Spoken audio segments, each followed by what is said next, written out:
Hi everyone. We're back again with our third essay topic from this year's paper.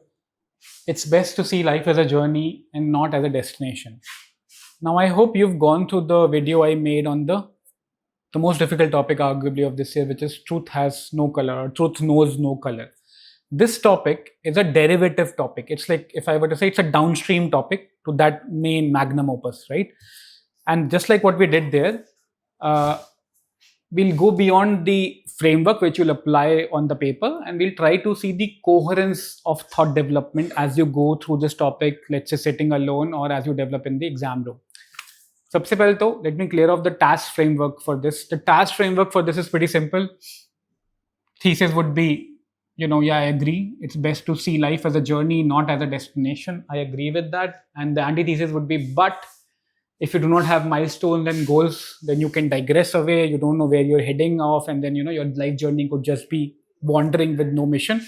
And synthesis would be have a goal, have a larger vision goal, which is more philosophical, and then align your short-term growth and long-term goal to it. Okay, so look at life as a journey also, and have some mid destinations also, right? Very simple task thesis. Within this, you have to sketch out your examples, you have to sketch out dimensions and go about it. But the idea of this video on YouTube is take time to reflect on this topic to the hilt. Let's see and stretch the bounds of your reflection on this topic. And I'm telling this because even your GS questions have implicit and explicit demands, right? Explicit demands, every student is able to answer. Implicit demands, very few mature, sincere, and serious aspirants are able to flesh out, then supplement that with examples, and then tie it up. Okay, that's what gets them the X factor edge. That's what gets them the extra mark, right? यहाँ पे क्या करना है?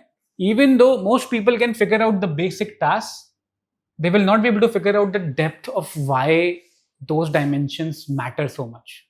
Okay, and we'll see to it in the next 5-10 minutes, right? So think of it as if we were, discussing this video in a classroom and not watching it on YouTube. It's best to see life as a journey, not as a destination.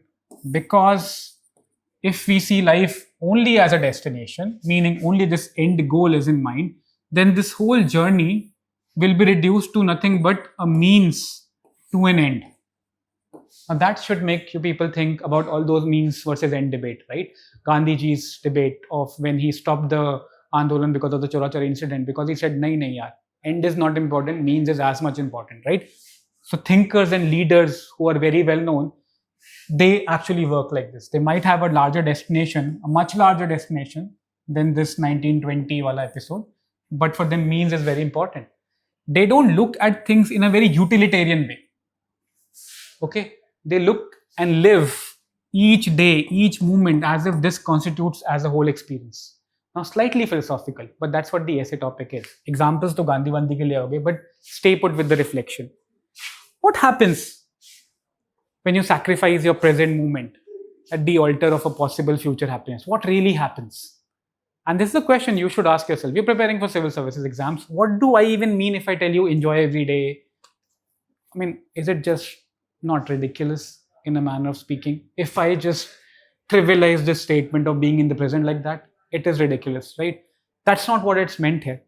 It's meant that if you train yourself to be a person who is happy or whose journey is fulfilled only if you cross a certain thresholds or milestones, then it will become a habit, and psychologically you will be training yourself only to be happy at this. Any other kind of happiness would be unworthy happiness. Any other kind of happiness or a moment of joy which might sneak in your life unannounced, unknowingly, you would crush it out. What that will do is your quality of life would be defined only by these events. This event or maybe your IS rank. And you might say that's also cool and fine and I can live with that trade-off. But here's where psychology runs deeper. Your brain is now getting trained into seeking happiness only in these finitude achievements. So when, let's say, you reach your IS whatever goal or whatever rank goal, do not be under this fallacy that iske baad eternal bliss and upar sun bana hua and it will ensue. It would not. What you've trained your mind is to look for the next goal, right? So you're basically, what do you call that? Kind of a monkey, a trigger monkey. Give me the next goal, I'll perform, right? Missionary zeal से तुम बस वो काम करोगे, and that is not what the fulfillment of life is. The best way to see a life, that's not the best way to see a life, that's the journey, that's what they are saying. And अगर कभी लग रहा है कि ये सही नहीं है philosophically भी, तो remember the older topic, the first topic of this year, which is truth knows no color. These are also colors. Achievements, this is higher, highest rank is higher than another thing. These are also colors. Now you might not be able to help all of them out on day one right now, but it is what it is. That's the truth. Okay?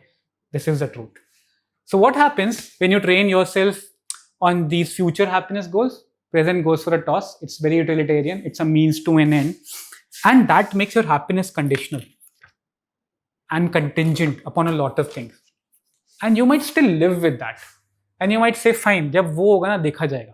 Whatever, I'll just live with that. Okay?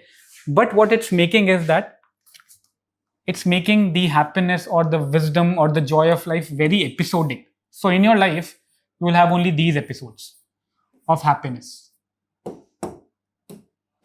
Everything else which is coming in between will not be reflected upon. Any other life lesson which might come over here will only be reflected upon if it gives a promise that you will achieve this milestone. And same goes for other further and the further stuff, right? And that's sad because all the other characters of life that you have to develop, there was this essay called Journey of Life is from being human to being humane. You lose all that essence. So people who've attempted this question and not gone in depth of, let me just pull out that, essay question, not gone into the depth of these three PYQs which came, one of which was there is no path to happiness, happiness is the path. Second, not all who wander are lost. And third, life is a long journey between being human and being humane. If all that we focus on this, we're going to miss out on that. It's inevitable. It's a part of this framework. So this is the whole process. This is the whole expanse, the whole reflection on this theme, which you have to do for yourself and also for the exam, but more for yourself right now when you have the time. And what happens when we learn from the life of people who really have achieved something, because that's the tag we have in mind. Even Steve Jobs, and you might hear it from one of the person who didn't like to work with him. He said one thing good about Jobs was that he just had an 18-hour window. So his signal to noise ratio was very high. He will let go of all kachra, everything which is not needed, and will just select 3 goals, which he has to complete, 3 or 4 goals, which he has to complete in the next 18 hours window. This is done, and then the next. This is how closely he was living life, how closely he was figuring out the journey. आगे चलते चलते ये कुछ बड़ा बनता है, that's fine, doesn't matter. But this is what is focused on. Even if you have to excel, this is where you have to err on. This is the side that you have to err on. What else does it teach? If you have to take this journey wala point and flesh it out into dimension, only if you're able to carry this, this A to B journey with me, will you be able to understand kya cheeze banengi life mein. You will learn resilience while you're tackling day-to-day stuff, because life is not linear. There's so many variables which are acting on the path. You don't know what's going to come when. So you learn resilience. You will learn the power of humility when you will see you arriving at this midpoint, let's say A plus, in a different timeline, another person arriving maybe quite earlier, someone arriving even much later. These are the traits of being humane, which you will learn as you go. And some of you who might quote Bhagavad Gita, the principle of Nishkam karma, without really understanding what it means, you will be able to drop in the tag keyword Nishkam karma, but you will not be able to argumentatively justify. Because what it assumes is that when Arjun asked the question, what do you mean if I'm just doing my karma and I can't even have any idea or any say in the goal, and all I have is karma in my mind or in my hand right now? How is that even a motivating thing? So Krishna gave 2 points. I think in Bhagavad Gita he said there are a lot of things which act so that A can happen, not just your karma, it's the prarabdha, your prarabdha, not just your prarabdha, the prarabdha of the whole space-time in which you want this. Other people are also in the ecosystem, right? A lot of things have to come together for this A to fructify, which you can't really have an idea about as well right now. All you can do is do what is the rightful action as per you right now. You do not know how many other aspirants are preparing, who deserves what, if there's something called deserving or not, etc., etc. what happens in the next year when you give exams, what other blind stories are going to intermingle and mix. You can't know unless until you go way deep in karma yoga and you keep refining your buddhi. And if you remember topic number 1, where I was talking about truth has no color, and people who want to let go of this coloration, they go on this path of approaching some enlightenment, which is very steep. Unless until you are in the same path, there is no way you can figure out what all other variables are acting here. And in that ignorance, it's still okay to do your karma. So Krishna's lesson and teaching to Arjun was very logical in that manner of speaking. If there's no way you can find that, why do you want to fret upon something which actually depends upon a lot of other things? Now, if you know all these things in their full glory, you will be able to define this topic, that life is a journey and not a destination, properly. I'll teach in the class how you apply the thesis, antithesis, and synthesis framework, which very, very simply put is just this: yes, life is a journey, but if you don't have goals, then you might get digress. And so it is best to synthesize together. But it like you can see, it runs way much more deeper than this. Not just that, every thesis has its own dimensions, which will get fleshed out. Those dimensions will have examples, those examples which have arguments, which will tie back. ये जो मैंने छोटा सा Bhagavad Gita, Krishna Arjun का example, that's one of the things, right? Similarly for antithesis, which might consume less part of your paper. And synthesis, which is not a way forward, but an invitation to the next dialogue. Okay? If you guys have seen my video on truth has no color, you would see that there are multiple task frameworks within that simple question. Multiple tasks, which basically means that there are multiple questions which come from both sides.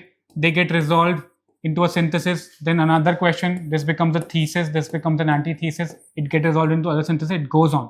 And in each of these things, you make your essay richer, very, very richer, and you get closer to scoring the maximum in the essay.